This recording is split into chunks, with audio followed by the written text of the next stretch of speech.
जी कैफ 6 में हमने कल अपनी डिस्कशन को कंक्लूड किया था कॉस्ट ऑफ फाइनेंस के ऊपर और वर्किंग कैपिटल मैनेजमेंट पे हमने बात स्टार्ट की थी।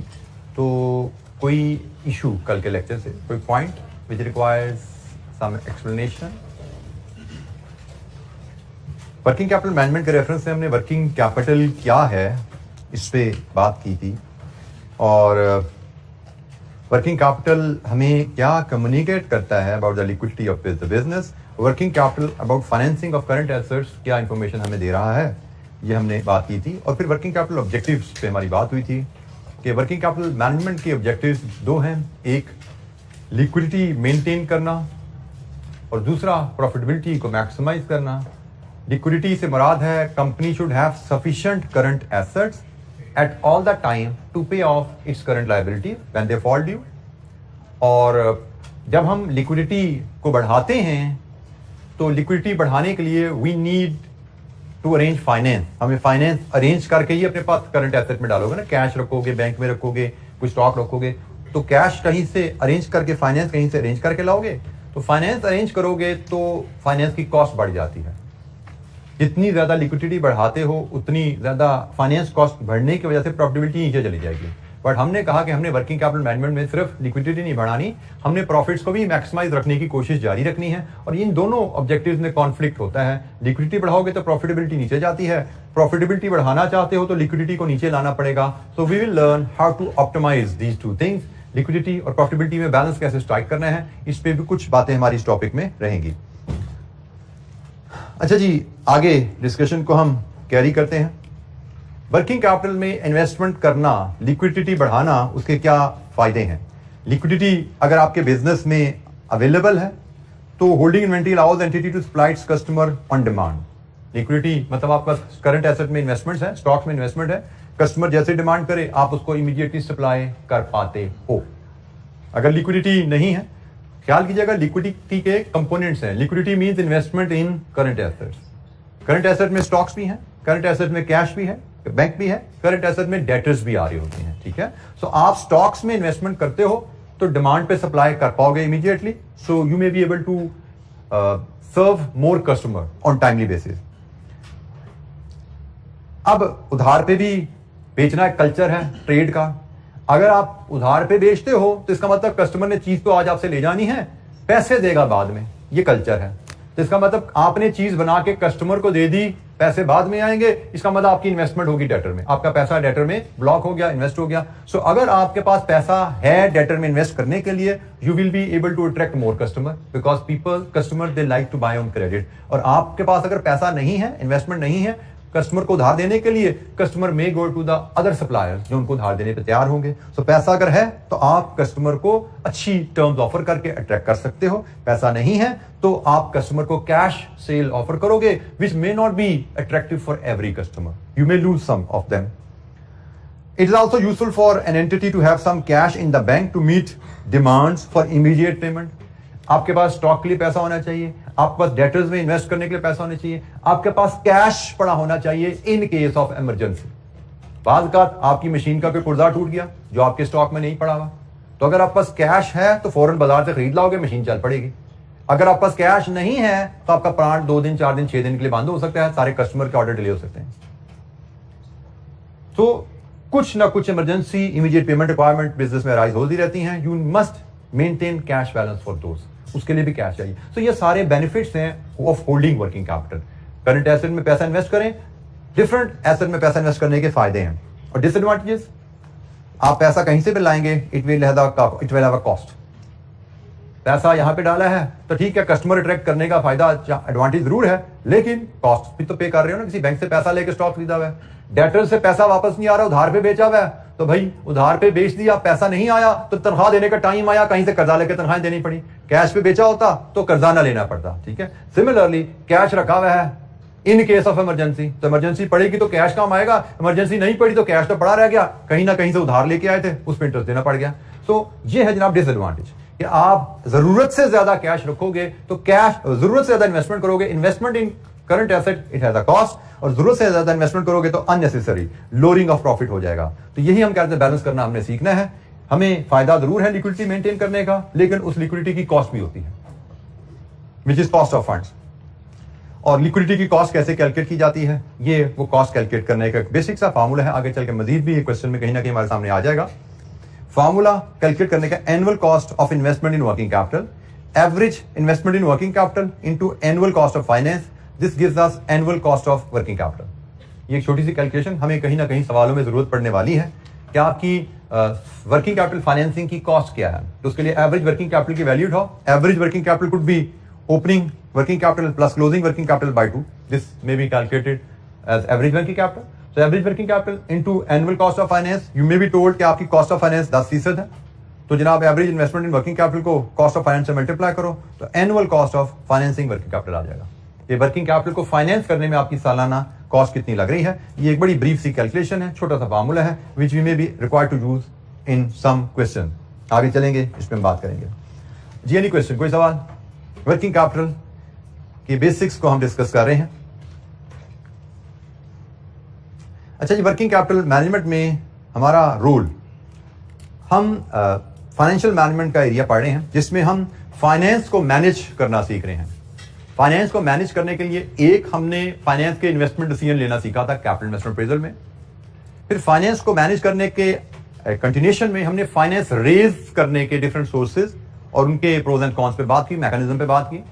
और फिर फाइनेंस रेज करने से ही रेलेवेंट एक और जो एस्पेक्ट था कि फाइनेंस रेज करते हुए हमें ख्याल रखना होता है कि हमारी कॉस्ट ऑफ फाइनेंस हम कम से कम रख पाएं। तो कॉस्ट ऑफ फाइनेंस कैसे कैलकुलेट की जाती है, जब हमें कॉस्ट ऑफ फाइनेंस कैलकुलेट करनी आएगी तो ही हम उसको मिनिमाइज करने की कोशिश करेंगे, और कॉस्ट ऑफ फाइनेंस कैलकुलेट करनी आएगी तभी हम कैपिटल इन्वेस्टमेंट अप्रेजल कर पाएंगे। सो उसी फाइनेंशियल मैनेजमेंट के ही कंटिन्यूएशन में हमने कॉस्ट ऑफ फाइनेंस का एरिया पढ़ा। अब वही फाइनेंशियल मैनेजमेंट अब आ गई है वर्किंग कैपिटल के ऊपर। वर्किंग कैपिटल में इन्वेस्टमेंट भी होती है और वर्किंग कैपिटल के लिए फाइनेंस भी रेज किया जाता है। चलिए हम इसको वर्किंग कैपिटल की करंट एसेट में इन्वेस्टमेंट भी होती है और करंट एसेट में इन्वेस्टमेंट के लिए फाइनेंस भी रेज किया जाता है। करंट एसेट में इन्वेस्टमेंट के लिए फाइनेंस आप शॉर्ट टर्म से भी रेज कर सकते हो करंट लायबिलिटीज से, और लॉन्ग टर्म से भी रेज कर सकते हो। करंट एसेट में इन्वेस्टमेंट के लिए जो लॉन्ग टर्म से फाइनेंस रेज किया जाता है उसको हम वर्किंग कैपिटल कहते हैं। ये डिस्कशन है हमारी 200 रुपए की इन्वेस्टमेंट करंट एसेट्स में होनी है, 100 रुपया we may decide to raise from the short term source of finance, तो बाकी 100 रुपया लॉन्ग टर्म से आ गया। तो 200 माइनस 100 100 वो वर्किंग कैपिटल है हमारा, 100 हमारा शॉर्ट टर्म सोर्स से पैसा आया हुआ है। इन्वेस्टमेंट इन करंट एसेट 200 है, वर्किंग कैपिटल 100 है, मतलब लॉन्ग टर्म सोर्स से हमने 100 रेज किया है। अच्छा जी, हमारा इशू, हमारे लिए चैलेंज क्या आता है जब हम वर्किंग कैपिटल में आते हैं? वर्किंग कैपिटल में पहला challenge, determine optimal level of investment funds in current asset. क्योंकि हमने कहा कि हमें लिक्विडिटी मेंटेन करनी है, लेकिन लिक्विडिटी जरूरत से ज्यादा रखना प्रॉफिटेबिलिटी के लिए हार्मफुल है। तो what is an optimal level of investment? Optimal से मुराद कंपनी के लिए फाइनेंशियली मफाद में बेहतरीन क्या है? लिक्विडिटी भी रहे जरूरत के मुताबिक और प्रॉफिटेबिलिटी पे भी कॉम्प्रोमाइज ज्यादा ना हो। आई रिपीट, जैसे जैसे लिक्विडिटी बढ़ती है प्रॉफिटेबिलिटी कॉम्प्रोमाइज होती जाती है। हम ऑप्टिमल इन्वेस्टमेंट की बात कर रहे हैं, इसका मतलब जस्ट इनफ इन्वेस्टमेंट, जितनी चाहिए उतनी इन्वेस्टमेंट, तो ही हम मैक्सिमाइज कर पाएंगे, बैलेंस कर पाएंगे लिक्विडिटी और प्रॉफिटेबिलिटी के ऑब्जेक्टिव्स को। तो जनाब हमें डिटरमिन करना है हमें कितनी इन्वेस्टमेंट चाहिए करंट एसेट्स के लिए, what is optimal level of investment current assets, और उसके बाद इसकी फाइनेंसिंग कैसे होनी चाहिए। हमने कहा ना 200 में से 100 रुपया करंट लायबिलिटी से फाइनेंसिंग है, 100 रुपया लॉन्ग टर्म से है, बट वाई सो? ये 50-50 की फाइनेंसिंग की है, ये 30-70 नहीं हो सकती थी, ये 60-40 नहीं हो सकती थी। हाउ टू डिटरमिन दैट कि करंट एसेट की फाइनेंसिंग कितनी शॉर्ट टर्म से और कितनी लॉन्ग टर्म सोर्स से होनी चाहिए? How to determine that? So investment कितनी करनी है और इन्वेस्टमेंट के लिए फाइनेंस कहां से लाना है, यह हम डिस्कस करेंगे प्रीडोमिनेंटली इस वर्किंग कैपिटल के एरिया में। अच्छा जी, level of investment in working capital. हमारी कंपनी को इन्वेस्टमेंट के लिए कितना पैसा चाहिए वो कुछ इन फैक्टर्स पे डिपेंड करता है। सबसे पहले नेचर ऑफ बिजनेस, क्योंकि हमारी कंपनी को इन्वेस्टमेंट के लिए कितना पैसा चाहिए ये हमें फैसला करना है, और हमें यह फैसला करने के लिए सबसे पहले नेचर ऑफ बिजनेस कंसिडर करनी पड़ती है। हमारे बिजनेस की नेचर क्या है? Different types of business, they will have different types of investment requirement in working capital. बड़ा एक मेजर डिफरेंस होता है service industry and manufacturing industry. अब सर्विस इंडस्ट्री में इन्वेस्टमेंट इन करंट एसेट्स कोई होती है तो बहुत ज्यादा, कोई रॉ मटेरियल नहीं, कोई फिनिश गुड नहीं, तो इसका मतलब सर्विस इंडस्ट्री में investment in working capital requirement कम रहेगी, और मैन्युफैक्चरिंग इंडस्ट्री में investment in working capital requirement ज्यादा रहेगी, प्राइमरली स्टॉक्स के डिफरेंस की वजह से, बाकी भी आइटम में फर्क आएगा। सर्विस इंडस्ट्री में प्लांट भी नहीं चलता तो स्टोर्स एंड स्पेस भी नहीं रखने। सर्विस इंडस्ट्री में प्लांट भी नहीं रखता तो एक्स्ट्रा कैश भी रखने की जरूरत नहीं कि प्लांट का पुर्जा खराब होगा, तो आपको रॉ मटेरियल फिनिश गुड का स्टॉक भी नहीं है सर्विस इंडस्ट्री में। सर्विस इंडस्ट्री में स्टोर्स एंड स्पेस भी नहीं है। सर्विस इंडस्ट्री में कैश रिक्वायरमेंट भी लो है। मैन्युफैक्चरिंग इंडस्ट्री में ये सब चीजें हाई हैं। So nature of business. फिर मैन्युफैक्चरिंग में भी बिजनेस टू बिजनेस वेरी करेगा। टेक्सटाइल बिजनेस की इन्वेस्टमेंट रिक्वायरमेंट कुछ और होंगी, शुगर इंडस्ट्री की वर्किंग कैपिटल इन्वेस्टमेंट रिक्वायरमेंट कुछ और होंगी। सो बिजनेस आप किस नेचर ऑफ बिजनेस में हो उस पर डिपेंड करेगा आपको वर्किंग कैपिटल में इन्वेस्टमेंट के लिए कितना पैसा चाहिए। अनसर्टेनिटी इन सप्लायर डिलीवरी, आपका सप्लायर कितना रिलायबल है इस पे भी डिपेंड करेगा आपकी इन्वेस्टमेंट रिक्वायरमेंट कितनी है। आपको याद होगा आपने cap 3 cost and management accounting inventory management पढ़ी हुई है। इन्वेंट्री मैनेजमेंट में आपने कहा था कि अगर सप्लायर के लीड टाइम में ऊंच नीच है तो हमें सेफ्टी स्टॉक रखना पड़ता है, और सेफ्टी स्टॉक रखने से होल्डिंग कॉस्ट बढ़ जाती है। तो वही बात हो रही है कि अगर सप्लायर रिलायबल नहीं है तो आपको स्टॉक लेवल बढ़ाना पड़ेगा, इन्वेस्टमेंट इन स्टॉक बढ़ानी पड़ेगी बाय मेंटेनिंग सेफ्टी स्टॉक। लेकिन अगर सप्लायर रिलायबल है तो आप सेफ्टी स्टॉक अवॉइड कर सकते हो, अपनी होल्डिंग कॉस्ट नीचे रख सकते हो। सो आपको कितनी इन्वेस्टमेंट चाहिए, सप्लायर की reliability, the overall level of activity of the business. Activity से मुराद 2 टेक्सटाइल मिल है, एक सालाना से 1 लाख यूनिट्स बेचती है, दूसरी सालाना 5 लाख यूनिट बेचती है दोनों टेक्सटाइल। लेकिन जो 1 लाख यूनिट बेचती है उसके कस्टमर उसका स्टॉक उसके हिसाब से है, जो 5 लाख सालाना बेचती है उसके कस्टमर का डेटर्स उसके स्टॉक्स उसके हिसाब से हैं। तो सिर्फ नेचर ऑफ बिजनेस पे डिपेंडेंट नहीं आपकी इन्वेस्टमेंट एक्टिविटी पे भी डिपेंडेंट है। और इसको आप इस तरह भी देख सकते हो कि अगर एक बिजनेस ग्रो कर रहा है तो उसकी ग्रोथ के साथ साथ उसकी इन्वेस्टमेंट इन करंट एसेट की रिक्वायरमेंट बढ़ती जाएगी। आपकी ग्रोथ का मतलब क्या है, more production mean more raw material, more production mean more finish goods, more production mean more customers and more debtors. हर चीज का साइज इन्फ्लेट कर गया ना, बड़ा हो गया, ग्रो कर गया। तो अगर आपकी सेल्स बढ़ती जाती हैं, एक ही business year on year grow करता जा रहा है, तो हमें ध्यान में रखना है अगर हमारा बिजनेस ग्रो कर रहा है तो हमें बिजनेस की ग्रोथ के साथ साथ इन्वेस्टमेंट इन वर्किंग कैपिटल भी बढ़ानी होती है। हमें इन्वेस्टमेंट इन वर्किंग कैपिटल भी बिजनेस में मजीद पैसा इंजेक्ट करना होता है। और ये वो पॉइंट है जिसपे मैं कहता हूं कि बिजनेस फेल हो जाते हैं। अब सोचो जरा कि आप एक कंपनी के शेयर होल्डर हो और आपको कहा जाए, एक दिन मीटिंग के बुलाया जाए शेयर होल्डर्स को, डायरेक्टर ने बुलाया और कहा हमारे पास बड़ी एक अच्छी खबर है, बहुत जबरदस्त खबर है। जबरदस्त खबर है क्या है कि जनाब हमारा एक पार्टी से कॉन्ट्रैक्ट हो गया है और अगले 2 सालों में हमारी सेल्स 50% ग्रो कर जाएगी। तो आपने तालियां बजाई, बड़ी अच्छी बात है, 50% सेल्स ग्रो करने लगी जाके 2 सालों में, जबरदस्त। अब ध्यान में क्या आया, सेल्स ग्रो करेगी, प्रॉफिट ग्रो करेंगे, मुझे पैसों की बारिशें होने लगी हैं। लेकिन डायरेक्टर का अगला जुमला ये बोल दें कभी सेल्स ग्रो करने लगी है तो उसके लिए हमें उस ग्रोथ को सपोर्ट करने के लिए स्टॉक भी ज्यादा रखना पड़ेगा, हमें डेटर्स को उधार पे बेचने हैं उसके लिए भी पैसा थोड़ा चाहिए, हमारी मशीन ज्यादा चलेगी, पुर्जे भी ज्यादा टूटेंगे, हमें स्टोर में पुर्जे भी ज्यादा रखने हैं, तो भाई उसके लिए थोड़े पैसे तो दे दो। आपको भी ये क्या बात है, अभी हमें खबर दे रहे थे कंपनी की सेल्स बढ़ने लगी है, मुनाफा आने लगा है, और अब कह रहे पैसे दो में, तो शेयर होल्डर तो खुश हो गए थे, शायद हमें पैसे मिलने लगे हैं, तो डायरेक्टर ने पैसे मांग लिए। ये एक कॉमन साइकी है जिसपे लोग फेल हो जाते हैं, हजम नहीं होती ये क्या बात है, मतलब ये शेयर होल्डर को हजम नहीं हो रही, ये डायरेक्टर को भी हजम नहीं होती बात का, फाइनेंस मैनेजर को भी समझ नहीं आती। कंपनी की बॉटम लाइन बढ़ती जा रही है, प्रॉफिट बढ़ते जा रहे हैं, लेकिन लिक्विडिटी गिरती जा रही है, पैसे ही नहीं होते। तो अगर आपका बिजनेस ग्रो कर रहा है, ज़हन में रखो फ्यूचर प्रॉफिट्स आएंगे, लेकिन वो फ्यूचर में आएंगे। आज गुजारोगे, कल गुजारोगे, साल खत्म होगा तो फिर मुनाफा आना शुरू होगा, लेकिन साल तक जिंदा तो रहना है। तो साल तक जिंदा रहना है, हायर वॉल्यूम के साथ इंजेक्ट मोर मनी, नहीं तो क्या होगा, पैसा इंजेक्ट ना किया तो आपके कस्टमर को तो आपने चीजें बना के बेच दी हैं, लेकिन जब सप्लायर को पेमेंट का टाइम आएगा ना, पैसा नहीं होगा आपके पास, क्योंकि सप्लायर से आप पहले खरीद देते हैं साल का 100 रुपए का माल, पेमेंट कर देते थे, अब आपने उससे खरीद दिया साल का 150 रुपए का माल, तो आपके पास तो 100 रुपया था पेमेंट करने के लिए, बाकी 50 तो कस्टमर को फंसा दिया आपने, वो तो जब आएगा तब देंगे। तो इस पर मजीद बात करेंगे। दिस इज द एरिया जिसके वजह से फंसते हैं, बिजनेसेस फेल हो जाते हैं। जो मैंने कहा था ना, ज्यादा बिजनेसेस इस वजह से फेल होते हैं, लॉस में जाने की वजह से फेल नहीं हुए, हाई प्रॉफिट्स में थे, हाई ग्रोथ, लेकिन पैसा नहीं डाला कारोबार में to support that became the reason for the failure. So आपकी ओवरऑल बिजनेस एक्टिविटी के साथ भी आपकी इन्वेस्टमेंट रिक्वायरमेंट लिंक होती है। क्रेडिट पॉलिसी, सो कंपनीज क्रेडिट पॉलिसी के बाद आप सेल उधार पे करते हो या कैश पे करते हो। कैश पे करते हो सेल तो डेटर में पैसा इन्वेस्ट नहीं होगा आपका, उधार पे करते हो तो डेटर में पैसा इन्वेस्ट होगा। उधार पे करते हो तो कितने दिन का उधार देते हो, 10 दिन का देते हो या 30 दिन का देते हो। 10 दिन का देते हो तो कस्टमर से 10 दिन बाद पैसा आ जाएगा, आपके बिजनेस में इस्तेमाल होना शुरू हो जाएगा। 30 दिन का उधार देते हो तो फिर आपसे कस्टमर से 30 दिन तक आप सेल करते जाओगे, पैसा कोई नहीं आएगा, खर्चा आपको उधार लेकर पूरा करना पड़ेगा। सो आपकी क्रेडिट पॉलिसी क्या है, जितना ज्यादा उधार दोगे कस्टमर को, जितने ज्यादा दिनों का उधार दोगे, उतना ज्यादा पैसा बिजनेस में डालना पड़ता है वर्किंग कैपिटल में। सो इन्वेस्टमेंट रिक्वायरमेंट आपकी क्रेडिट पॉलिसी पे डिपेंडेंट है। Credit policy of the supplier, supplier आपको कितना उधार देते हैं इस पे भी डिपेंडेंट है आपको बाहर से कितना पैसा लाना है। अगर आपको सप्लायर से उधार मिल जाता है तो फिर आपको बाहर से कम पैसा लाने की जरूरत है, क्योंकि सप्लायर जो है वो भी तो एक सोर्स ऑफ फाइनेंस है ना। सप्लायर भी एक सोर्स ऑफ फाइनेंस है, trade creditors source of finance है, और इसमें मजे की बात है उसमें इंटरेस्ट भी नहीं पे करना होता। तो आपको सप्लायर से कितना उधार मिल रहा है इस पे भी डिपेंडेंट है कि आपको बाहर से कितना पैसा बिजनेस में इन्वेस्ट करना है। जी बेटा चीजें ले ली हैं, उधार पे ले ली है, पैसा भी नहीं दिया, पैसा 3 महीने बाद देंगे, 2 महीने बाद देंगे, और एक का पैसा भी चीजें ली, साथ ही उसने पैसा मांग लिया। आज चीजें ली, आज ही पैसा मांगा तो कहीं से पकड़ के देने पड़ेंगे आपको।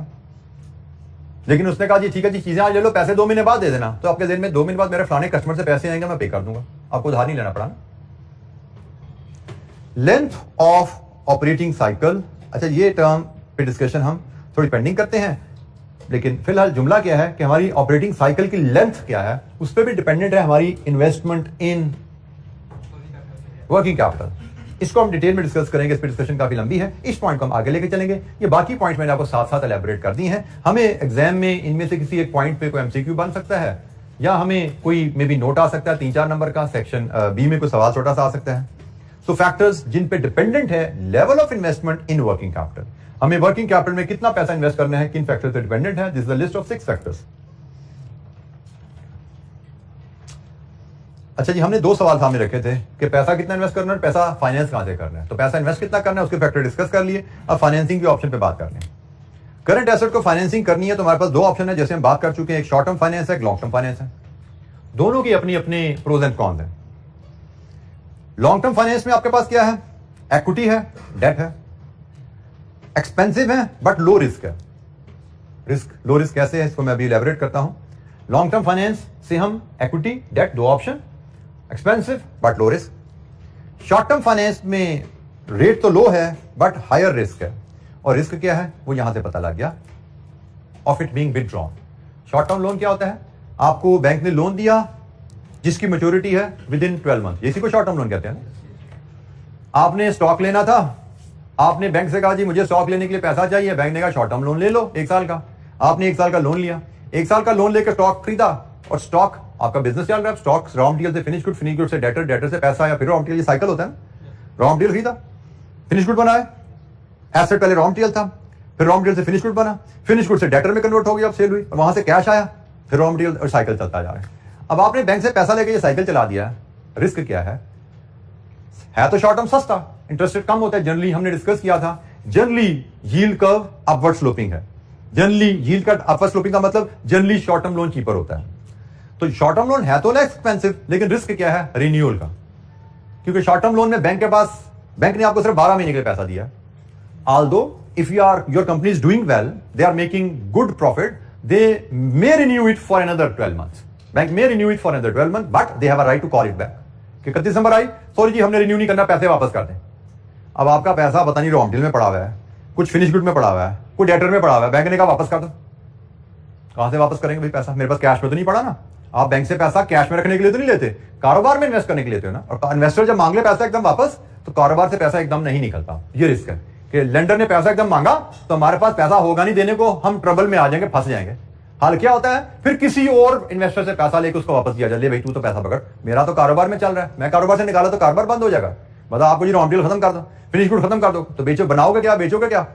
सो अगर वो मांग लेगा तो रिस्क है आपको कि भाई आपको कहीं और से पैसा लेके देना पड़ेगा, और ये रिस्क हर साल है, क्योंकि शॉर्ट टर्म लोन होता ही 1 साल का ना, हर साल बाद रिन्यूअल की एप्लीकेशन देनी पड़ती है, काइंडली 1 साल के लिए और इसको एक्सटेंड कर दें। लॉन्ग टर्म ऑप्शन जरूर है, इसमें इकट्ठा 10 साल का लोन मिल जाता है कि ठीक है जी पकड़े 10 साल तक आपका है, 10 साल बाद बात करेंगे। सो सालाना और आपको रिन्यूअल की टेंशन नहीं है। इक्विटी से ले लें तो परमानेंट है, लॉन्ग टर्म डेट ले लो तो मैच्योरिटी होगी 5 साल, 8 साल, 10 साल, हर साल रिस्क नहीं आपको कि बैंक वापस ना मांग ले। तो दोनों के अपने फायदे अपने नुकसान हैं। जी पीरियड एक्सटेंशन है, रिन्यूअल का मतलब पीरियड की एक्सटेंशन, कि जी हमने आपका loan for another 12 month renew कर दिया, आप मजीद 12 महीने के लिए आप हमारा पैसा इस्तेमाल कर सकते हैं। बेटा extra interest why, for every day they charge interest. आपने एक दिन पैसा इस्तेमाल किया, एक दिन का इंटरेस्ट पे करना है। आपने 2 दिन इस्तेमाल किया, 2 दिन का पे करना है। आपने 365 दिन इस्तेमाल किया, 365 दिन का पे करना है। 365 दिन और इस्तेमाल करना चाहते हो तो अगले 365 दिन का भी पे करोगे। एक्स्ट्रा इंटरेस्ट से क्या मुराद आपकी?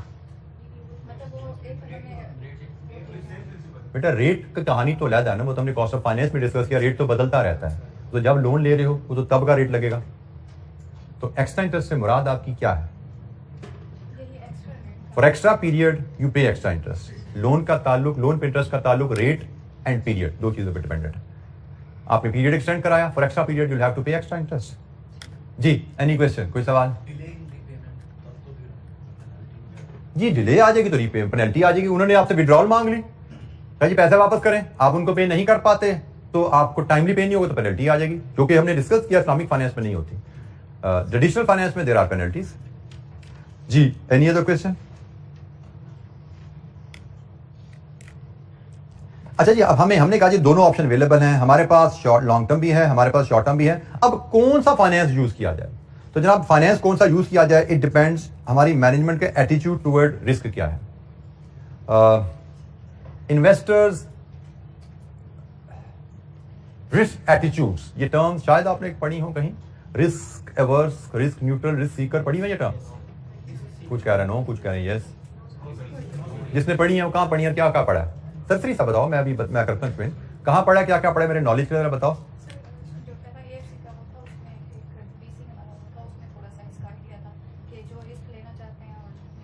ठीक हो गया, बीसी के सब्जेक्ट में थोड़ा सा आइडिया लिया। इसके अलावा किसी और सब्जेक्ट में इसके बारे में, risk averse, risk Sikar, risk neutral के बारे में कोई पहचान, कुछ टर्म किसी ने पढ़ा हो, कहाँ पढ़ा है? तो एएफसी तो में सब बच्चों ने तो किया नहीं होगा, कि किया हुआ सबने? आप तो एएफसी वाले हैं, सब नहीं किया हुआ, सारे एएफसी वाले बच्चे। अच्छा जी, इन्वेस्टर एटीट्यूड, मैनेजमेंट एटीट्यूड या इन्वेस्टर एटीट्यूड, इसको हम डिस्कस करते हैं। मैनेजमेंट या इन्वेस्टर, क्योंकि नॉर्मली मैनेजमेंट होती है वही इन्वेस्टर भी होती है। इन्वेस्टर एटीट्यूड 3 तरह के होते हैं, एक रिस्क सीकर, एक रिस्क न्यूट्रल और एक रिस्क एवर्स।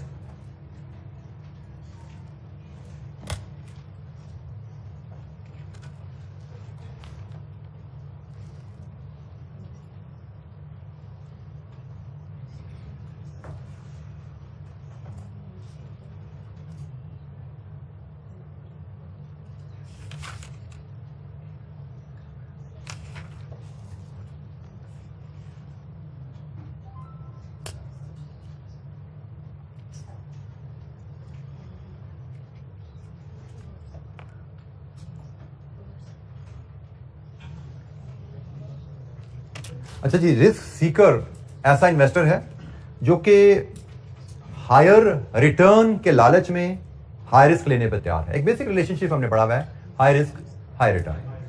रिस्क सीकर वो इन्वेस्टर है जो कि हायर रिटर्न के लालच में is ready to take high risk. Risk neutral वो इन्वेस्टर है जो कि बैलेंस करना चाहता है कि भाई दरमियाना सा रिस्क लेना है, ज्यादा नहीं लेना। We are happy with the moderate return, we are happy with the moderate return. Risk seeker क्या है, उसको लालच हो, अच्छा मैं और रिस्क लूंगा तो और रिटर्न आ सकती है, yes I am ready to take the risk. और रिस्क लूं, मजीद एक्स्ट्रा रिटर्न आ सकती है, yes I am ready to take the risk. Risk neutral नहीं भाई, बस I am happy with the risk, this return is sufficient for me, मजीद मुझे रिस्क नहीं लेना। रिस्क अवर्स बिल्कुल रिस्क सीकर का ऑपोजिट है, यार मुझे रिस्क कम करना है अपनी कारोबार में से, रिटर्न कम होती है हो जाए, I am interested in risk loan, risk कम से कम हो, रिटर्न बेशक सालाना 2 पे आ जाए, रिस्क कम होता है तो I am happy. So risk averse कम से कम रिस्क लेना चाहता है irrespective of the return. Risk seeker ज्यादा से ज्यादा रिटर्न लेना चाहता है irrespective of the higher risk. And risk neutral balance try करना चाहता है कि भाई ना रिस्क बहुत ज्यादा लेना है, ना बहुत रिस्क से बच के चलना है, दरमियान ही अच्छा है। 3 तरह के इन्वेस्टर एटीट्यूड होते हैं। तो हम यहां पे कह रहे हैं कि आपको फाइनेंसिंग किस सोर्स से प्लान करनी है, यह डिपेंड करेगा कि आपके कारोबार के इन्वेस्टर जो हैं उनका रिस्क एटीट्यूड क्या है। वो रिस्क एवर्स हैं, रिस्क सीकर हैं या रिस्क न्यूट्रल हैं। उसके मुताबिक आपको फाइनेंसिंग स्ट्रेटेजी बनानी पड़ेगी।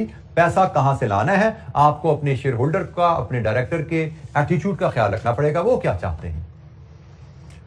अच्छा जी, इसके मुताबिक डिफरेंट फाइनेंसिंग स्ट्रेटेजीज क्या बनेंगी, उनको डिस्कस करने से पहले जो 2 चीजों को समझना जरूरी है। करंट एसेट्स से हम सब फेमिलियर हैं कि स्टॉक्स हैं, डेटर्स हैं, कैश हैं, लेकिन जब फाइनेंसिंग की बात करते हैं तो हम करंट एसेट्स के दो हिस्से कर सकते हैं।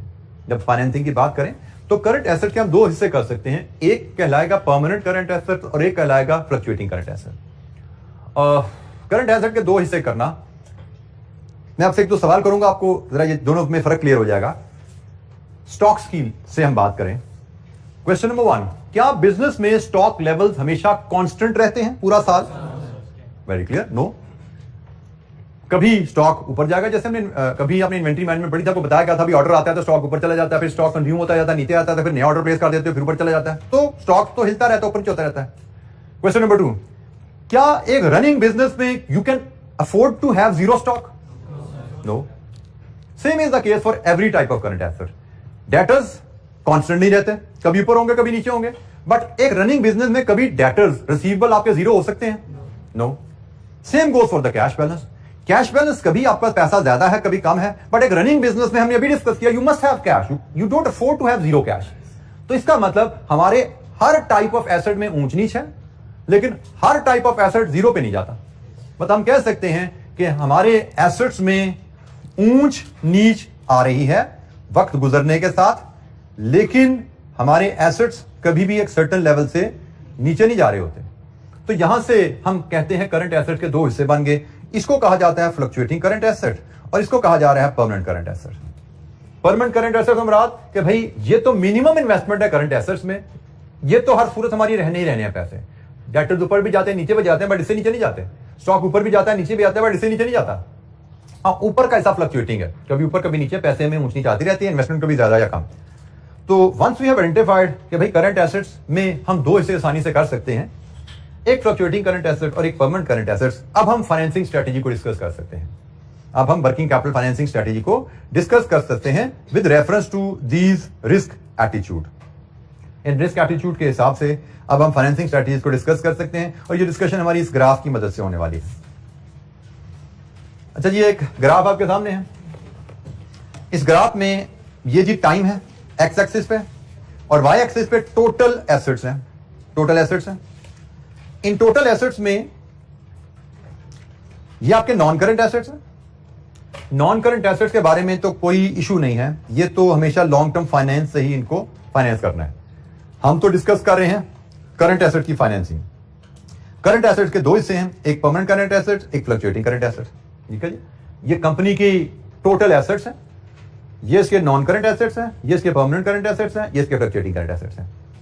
एक चीज इसमें अगर आप नोट करो, नॉन करंट एसेट्स भी कांस्टेंट नहीं है, ग्रेजुअली ग्रो कर रहे हैं। एक गोइंग कंसर्न में, एक जो रनिंग बिजनेस होता है, नॉर्मली देखा जाता है कि अच्छे कामयाब बिजनेसेस जो रनिंग बिजनेस होते हैं, दे कीप ऑन ग्रोइंग, वो ग्रो करते रहते हैं। और जब बिजनेस ग्रो कर रहा होता है तो उसको मजीद एडिशनल कैपिटल इन्वेस्टमेंट की जरूरत पड़ती रहती है। तो ग्रोइंग रनिंग बिजनेस में कैपिटल इन्वेस्टमेंट बढ़ती जाती है वक्त के साथ साथ, इसलिए स्लाइटली ग्रोथ नजर आ रही है। ये मे भी 10 साल का डाटा होगा, 5 साल का डाटा है। सिमिलरली ग्रोइंग बिजनेस में जब बिजनेस एक्टिविटी बढ़ती है तो उसकी इन्वेस्टमेंट इन करंट एसेट्स भी बढ़ती जा रही है ओवरऑल। परमानेंट करंट एसेट में भी ट्रेंड आपको ग्रोथ का नजर आ रहा है और फ्लक्चुएटिंग करंट एसेट भी आहिस्ता आहिस्ता ऊपर को ही चल रहे हैं। खैर, ये तो एक जनरल ट्रेंड मैंने आपको बता दिया कि बिजनेस की ग्रोथ के साथ कैपिटल एसेट में इन्वेस्टमेंट भी बढ़ती है, बिजनेस की ग्रोथ के साथ करंट एसेट में इन्वेस्टमेंट बढ़ती है। कैपिटल इन्वेस्टमेंट हमारा इसका स्कोप ऑफ डिस्कशन नहीं है, उसके बारे में हम क्लियर है। कैपिटल एसेट को तो कैपिटल सोर्स से ही फाइनेंस किया जाता है, लॉन्ग टर्म सोर्स से ही फाइनेंस किया जाता है, उस पर क्वेश्चन नहीं हमें। हम तो डिस्कशन कर रहे हैं करंट एसेट की फाइनेंसिंग को।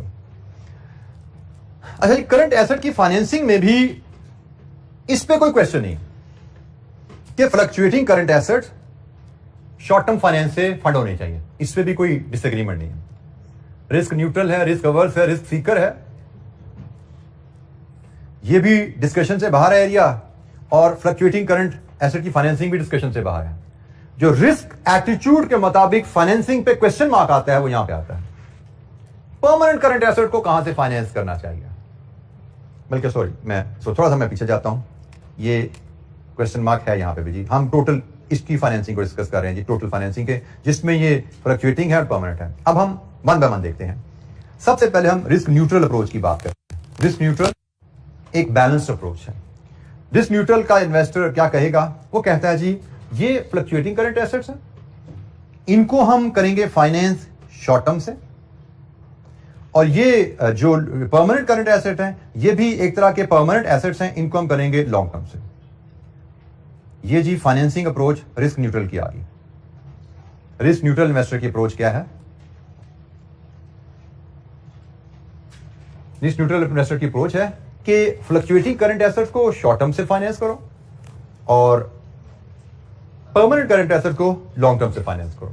वजह क्या है कि परमानेंट करंट एसेट भी just like fixed asset permanent investment है ना, इससे नीचे तो हमारी कभी इन्वेस्टमेंट जानी नहीं है। तो जब ये परमानेंट इन्वेस्टमेंट है तो उसके सोर्स भी परमानेंट लेके आओ, परमानेंट सोर्स ऑफ फाइनेंस। और ये जो इन्वेस्टमेंट परमानेंट नहीं है, कभी ऊपर कभी नीचे होता रहता है, तो यहां पे मैं शॉर्ट टर्म फाइनेंस ही सूट करता है। इसके बाद बारी आती है जी रिस्क सीकर की। रिस्क सीकर क्या चाहता है? प्रॉफिट बढ़ाना। प्रॉफिट बढ़ाने के लिए कॉस्ट कम करना, और कॉस्ट कम शॉर्ट टर्म फाइनेंसिंग से होती है, लॉन्ग टर्म से होती है? शॉर्ट टर्म से। तो रिस्क सीकर ना सिर्फ short term fluctuating current asset को शॉर्ट टर्म से फाइनेंस करेगा, वो परमानेंट करंट एसेट के भी किसी हिस्से को शॉर्ट टर्म से फाइनेंस कर देगा। रिस्क सीकर सिर्फ बहुत कम हिस्से के लिए लॉन्ग टर्म पे रिलाई करेगा। उसको पता है कि शॉर्ट टर्म पे ज्यादा रिलाई करना रिस्की है। शॉर्ट टर्म फाइनेंस से सारे फ्लक्चुएटिंग करंट एसेट भी उसने खरीद लिए, और उसने फ्लक्चुएटिंग करंट एसेट के अलावा परमानेंट करंट एसेट भी उसने शॉर्ट टर्म फाइनेंस से खरीद ली। ये इन्वेस्टमेंट है, ये इन्वेस्टमेंट की लाइंस है, और यहां पे फाइनेंस की लाइन हम ला रहे हैं। इस इन्वेस्टमेंट के लिए पैसा कहां से आएगा? तो रिस्क सीकर कह रहा है कि भाई मुझे तो प्रॉफिट बढ़ाने से करता है, प्रॉफिट बढ़ाने के लिए मुझे कॉस्ट कम करनी है, और कॉस्ट कम तब होगी जब मैं ज्यादा से ज्यादा शॉर्ट टर्म से लाऊंगा। तो वो कहता है जी मैं ज्यादा से ज्यादा शॉर्ट टर्म से फाइनेंस करूंगा करंट एसेट्स को, फ्लक्चुएटिंग भी सारे और परमानेंट भी काफी सारे।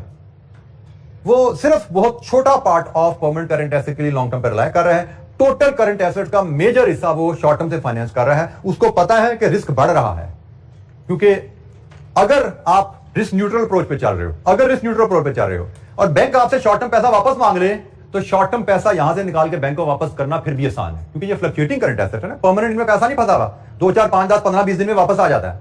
आप यहां से पैसा निकाल के बैंक को दे सकते हो। रिस्क न्यूट्रल, बैंक आपसे पैसा मांगे, आप 5, 10, 15, 20 दिन खर्चा नहीं करके निकाल के वापस कर दोगे। लेकिन यहां पे बैठे हुए हो, अब बैंक ने आपसे पैसा वापस मांग लिया, तो आप बिजनेस पे कॉम्प्रोमाइज करोगे, क्योंकि रनिंग बिजनेस में आपके एसेट कभी इससे नीचे गए ही नहीं। लेकिन बैंक को पैसा वापस करने के लिए आपको एसेट इससे नीचे ले जाने पड़ेंगे अपने, आपको डेटर से पैसा निकलवाना पड़ेगा, स्टॉक लेवल नीचे ले जाने पड़ेंगे, तब पैसा इकट्ठा कर पाओगे बैंक को देने के लिए। दिस इज रिस्की अप्रोच, लेकिन रिस्क सीकर रिस्क लेने पे तैयार है कि भाई शॉर्ट टर्म पे इंटरेस्ट कम पड़ता है, प्रॉफिट तो सालाना ज्यादा है, तो साल के एंड पे रिस्क आएगा, देखेंगे। और तीसरा investor risk averse. Risk averse कहता है जी रिस्क कम करना है, तो रिस्क कम करने के लिए किस पे ज्यादा रिलाई करेगा? शॉर्ट टर्म पे, लॉन्ग टर्म पे? लॉन्ग टर्म पे। लीजिए जी, ये है रिस्क एवर्स। वो सारे परमानेंट एसेट भी और पार्ट ऑफ फ्लक्चुएटिंग एसेट्स भी आपके लॉन्ग टर्म से फाइनेंस करेगा। Only small part of fluctuating current asset वो शॉर्ट टर्म से फाइनेंस कर रहा है। वो कह रहा है जी मुझे रिस्क कम करना है, प्रॉफिट कम होता है तो हो जाए, मैं तो ज्यादा लॉन्ग टर्म पर रिलाई करूंगा, कॉस्ट ज्यादा है लॉन्ग टर्म की, कोई बात नहीं, प्रॉफिट कम होता है हो जाए, मुझे टेंशन कम से कम चाहिए।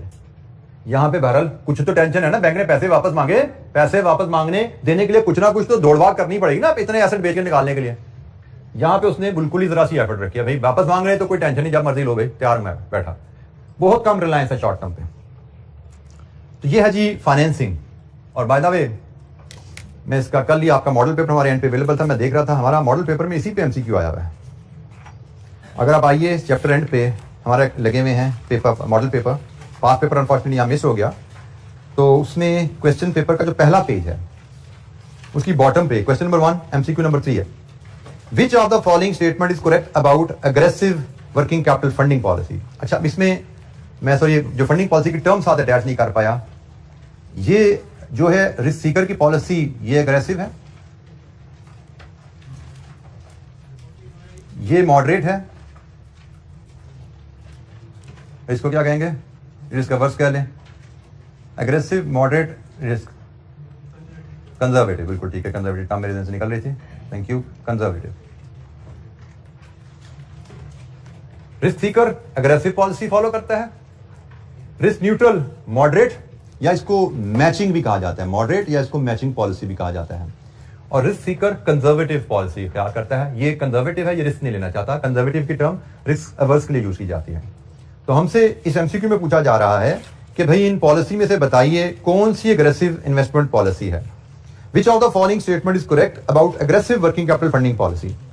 All permanent asset as well as part of the fluctuating asset are financed by long-term fund.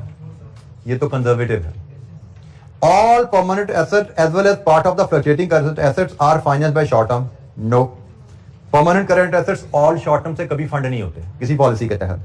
All fluctuating current assets as well as some of the permanent part of current asset are financed using short-term. Yes. C. This is aggressive policy.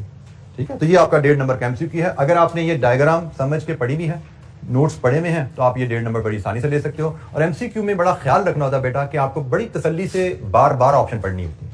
जैसे option number 2 में कुछ बच्चों के मुंह से yes निकल गया, यार अभी आपका नॉलेज भी कच्चा है, लेकिन ये हैबिट की भी बात है कि आप रश थ्रू करते हो. एमसीक्यू तो सिक्योर कंफर्म नंबर है, और 1.5 नंबर के एमसीक्यू का मतलब 1.5 नंबर इंटू 1.8. कितना मिनट हुआ आपके पास? ठीक ठाक टाइम बन जाता है. तो कोई 3.5-4 मिनट तो बन गए, तो 3 मिनट बने अगर, तो 3 मिनट आपके पास है इसको देखने के लिए. 3 मिनट में इसका मतलब 3-4 बार आराम से पढ़ सकते हो, तसल्ली से पढ़ सकते हो, कोई जल्दी रश नहीं करना आपने. तो एमसीक्यू में तो कंफर्म मार्क है, पढ़ के अगर सही जवाब दिया तो फुल बटा फुल नंबर मिलते हैं. रश बिल्कुल नहीं करना. और ये मैं इन जनरल भी आपको बता चुका हूं, न्यूमेरिकल क्वेश्चन में रीडिंग प्लानिंग टाइम पूरा होना चाहिए. एग्जीक्यूशन पे रश कर लो, जल्दी जल्दी लिखने का काम, कैलकुलेट जल्दी जल्दी करने का काम कर लो अगर आपकी विद एक्यूरेसी करने के कमांड है. लेकिन रीडिंग पे, सोचने पे कभी जल्दी नहीं करते, वो आपको गलतियों की तरफ ही ले जाती है आदत. अच्छा, ये हमारे पास वर्किंग कैपिटल फाइनेंसिंग स्ट्रेटजीज पे हमारी बात हुई कि हमें वर्किंग कैपिटल फाइनेंस करने के लिए क्या क्या ऑप्शंस अवेलेबल हैं. शॉर्ट टर्म, लॉन्ग टर्म, और रिस्क एटीट्यूड के लिहाज से working capital financing strategy matching या मॉडरेट, अग्रेसिव, कंजर्वेटिव. अच्छा जी, अब हमने कैश ऑपरेटिंग साइकिल की टर्म छोड़ी थी. दोबारा मैं आपको पीछे लेके जाऊं. हमने शुरू की थी बात यहां पे 2 सवालों से. हमने कहा जी पैसा कितना इन्वेस्ट करना है, हमें यह भी मेजर करना है. पैसा लाना कहां से, यह भी सीखना है. पैसा लाना कहां से, इसका जवाब हमारा पूरा हो गया कि पैसा लाने के लिए शॉर्ट टर्म फाइनेंस की ऑप्शन है, लॉन्ग टर्म फाइनेंस की ऑप्शन है. रिस्क और कॉस्ट का कॉम्बिनेशन बनता है. इन्वेस्टर के रिस्क एटीट्यूड के लिहाज से अग्रेसिव, कंजर्वेटिव और मॉडरेट 3 स्ट्रेटजीज हैं. ये बात कंप्लीट होगी. इसमें हमारी एक चीज छूटी थी, ये वाली. ऐसा ही है, जो पहला सवाल था उसके जवाब में एक चीज छूटी थी. अब हम इसको एड्रेस करने जा रहे हैं. ठीक है जी, और इसको एड्रेस करेंगे तो हमारा ये चैप्टर तकरीबन कंप्लीट होने की तरफ चल पड़ेगा. इस पे लेकिन हमारा टाइम लगेगा भी. तो हम सबसे पहले कैश ऑपरेटिंग साइकिल का मतलब समझते हैं. कैश ऑपरेटिंग साइकिल है क्या? पढ़ी हुई जी ये टर्म कभी? Very good. कहां पढ़ी है? R1 में. तो बताइए जी क्या होता है जी cash operating cycle? Cash operating cycle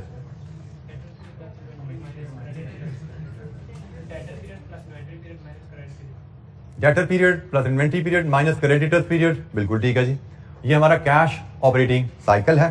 so cash operating cycle in a manufacturing business equals average time that raw material remain in inventory plus time taken to produce the goods plus average time that finish goods remain in inventory. ये आपका total inventory period हो गया. आपने खरीदा raw material, 10 दिन आपके पास पड़ा रहा से, फिर आपने प्रोडक्शन में डाला, 5 दिन प्रोडक्शन में लग गए, फिनिश गुड्स बन गई, और फिनिश गुड्स आपके पास मजीद 20 दिन पड़ी रही, तो फिर प्रोडक्ट बिकी. तो इसका मतलब इन्वेंट्री आपके पास 35 डेज पड़ी रही plus time taken by customer to pay. आपने जब इन्वेंट्री बेच दी, कस्टमर ने 20 दिन लगा दिए पैसे देने में, तो प्लस कर दो, minus period taken by the supplier. Let's assume आपको सप्लायर ने 10 दिन का उधार दिया था, तो ये जनाब आपका कैश ऑपरेटिंग साइकिल बनता है 55 - 10 45 डेज. ये आपका कैश ऑपरेटिंग साइकिल है. इसको एक और अंदाज से भी देखा जाएगा फाइनेंस की टर्म में. ये तो आपने एक थोड़ा मतलब याद किया हुआ था, रटे के अंदाज में बता दिया, लेकिन कॉन्सेप्चुअली ये चीज कैश ऑपरेटिंग साइकिल मेजर क्या कर रहा है, that you need to understand. Cash operating cycle measure क्या कर रहा है जी? टाइमलाइन बनाते हैं, उसमें कुछ हम एक्टिविटीज प्लॉट करते हैं. आपने से 0, आज हम इसको कह देते हैं 0, कहते हैं चलो स्टार्टिंग पॉइंट है 0. हमने कहा जी 0 पे आपने रॉ मटेरियल परचेज किया,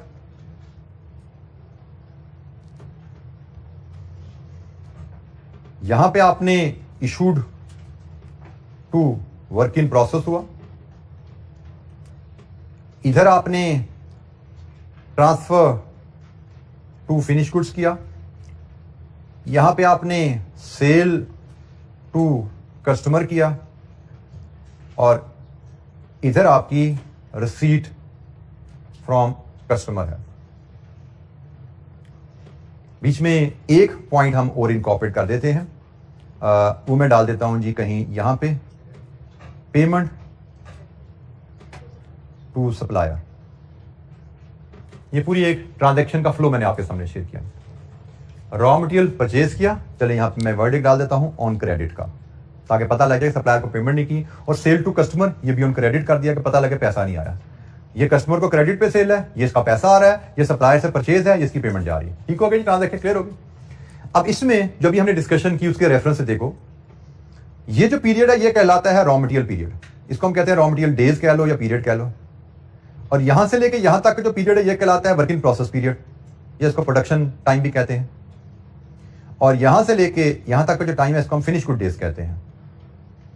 आपने रॉ मटेरियल खरीदा, आपके गोदाम में पड़ा रहा, फिर प्रोडक्शन में चला गया, वर्क इन प्रोसेस, प्रोडक्शन का प्रोसेस चलता रहा, प्रोडक्शन कंप्लीट हुई, फिनिश गुड्स में ट्रांसफर हो गया, फिर फिनिश गुड गोदाम में पड़ा रहा, फिर सौदा हुआ, कस्टमर को ट्रांसफर कर दिया। और ये जो कंपोनेंट है यहां से लेके सेल से लेके यहां तक, इसको हम डेटर्स डेज या डेटर्स पीरियड कहते हैं। डेटर डेज, डेटर या डेटर पीरियड क्या बता रहा है कि कस्टमर को सेल से लेके पैसे आने तक कितने दिन लगे। यहां पे है रॉ मटेरियल कितने दिन हमारे पास पड़ा रहा, प्रोडक्शन में कितना टाइम लगा, बिकने से पहले फिनिश गुड कितने दिन पड़ी रही।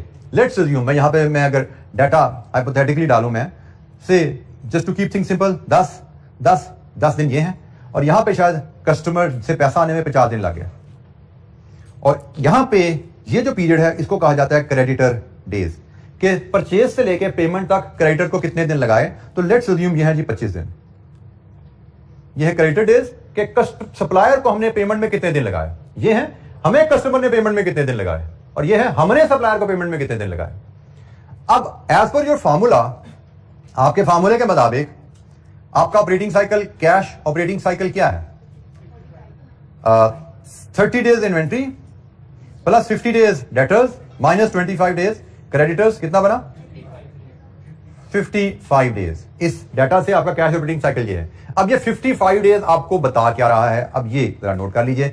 55 डेज आपको बता रहा है यहां से लेके यहां तक का गैप, बेसिकली यही बता रहा है ना आपको, ये ना 55 डेज कैश ऑपरेटिंग साइकिल इस गैप को मेजर कर रहा है कि debtor days plus inventory days plus debtor days, ये पूरी लाइन कवर होगी, इस लाइन में से ये निकाल दिया तो पीछे का बच गया, यहां से लेके यहां तक का फर्क, ऐसा ही है, यहां से लेके यहां तक का फर्क। अब इसको हम डिफाइन करना चाहें तो कैश ऑपरेटिंग साइकिल की डेफिनेशन आती है।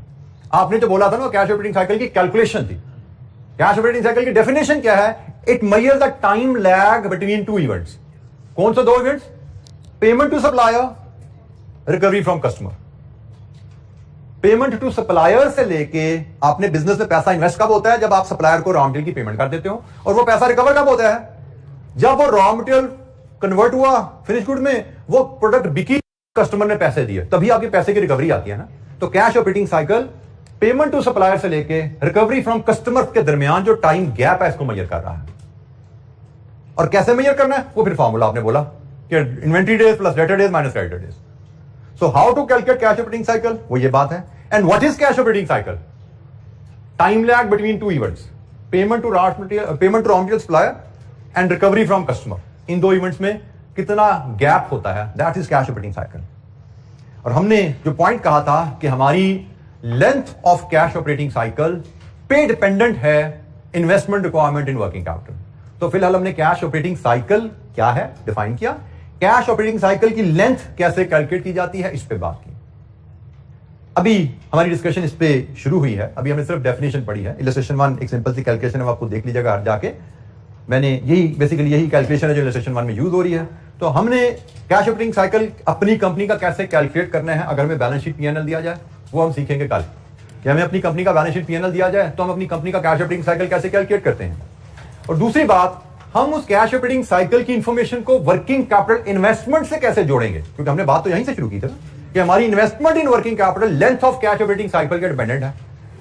इन डेज का ताल्लुक बैलेंस शीट में करंट एसेट्स, स्टॉक्स और कैश से कैसे जुड़ता है, ये दो चीजें हमारी अभी पेंडिंग है। पहले ये डेज भी कैलकुलेट करने सीखने हैं हमने, यहां पे तो मैंने लाइन पे ड्रॉ कर दिया ना, बट ये लाइन पे दिन कैसे मेजर करके आएंगे, डेज कैलकुलेट करना सीखना है, और फिर उन डेज को बैलेंस शीट वैल्यू से लिंक करना सीखना है। ये हमारा नेक्स्ट एजेंडा है, इंशाअल्लाह कल इस पे हम बात करेंगे।